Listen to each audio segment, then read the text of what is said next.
Hello and welcome to my channel.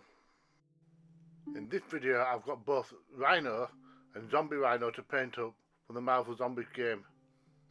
As it's always nice to see two versions of the same character. As per usual, I'll cover both figures with a primer, and this will give the paint something to adhere to. For the first colour I use a dark grey and completely cover both figures, and this will act as my base layer. Then using a light grey paint, I dry brush them both, and this will give me a lot of contrast on that rough hide.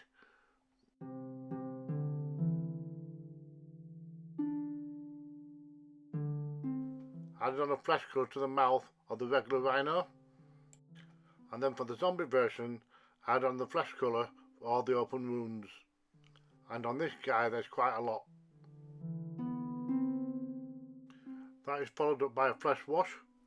This will seep into the crevices and create some definition, and it will also help to bring out all that gory detail in that rotten meat. And to help emphasise that rotten meat further, I'll brush on a little bit of yellow, and I've done this by dry brushing so the coverage is uneven.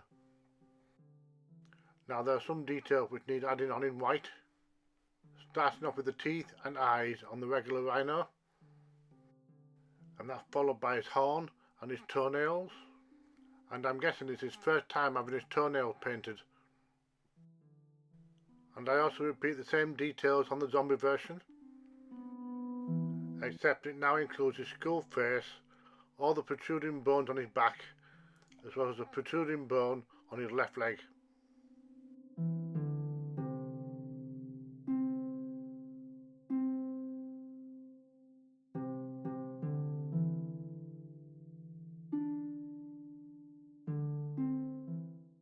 There's not a lot else to do paint wise, with the exception of the bases, and I've painted them the lightest grey that I have so they don't clash with the Rhino suit, as the rubble consists mostly of stones and rocks.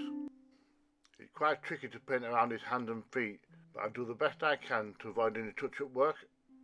And the only other prominent detail is a fire hydrant, which I paint in red. And while I've got the red paint out, I add on plenty of blood spatter on the zombified version, and I've concentrated my efforts around his mouth and hands, or anywhere where the blood can splurt out. I add on a drop of panel liner on Rhino's teeth, and this will help to separate them so it doesn't look like one continuous block. And then I continue to add some more panel liner across the base, and this helps to separate all the stones and rock, and makes it look like I put more time into it than what I actually have. Then as a final touch, I add on a little bit of white dry brushing, and this just helps to make the raised details pop. A nice neat black trim around the base signals that we've come to the end of the painting stage. Since we don't want the paint to peel off every time we handle the miniatures, I spray on a matte sealer, and then that's both the regular Rhino and the zombified Rhino completed. And now we can check out the completed paint job on the turntable.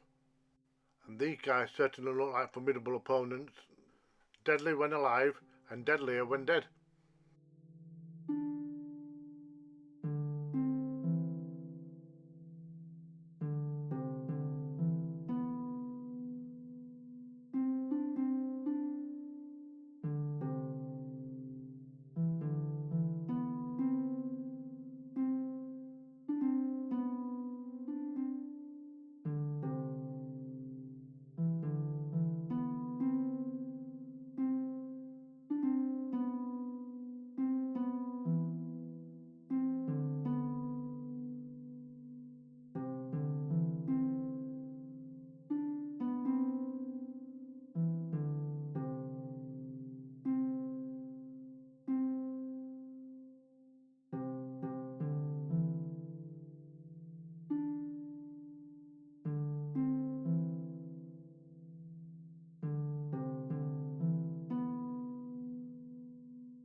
Thank you for watching. Don't forget, if I can do it, so can you.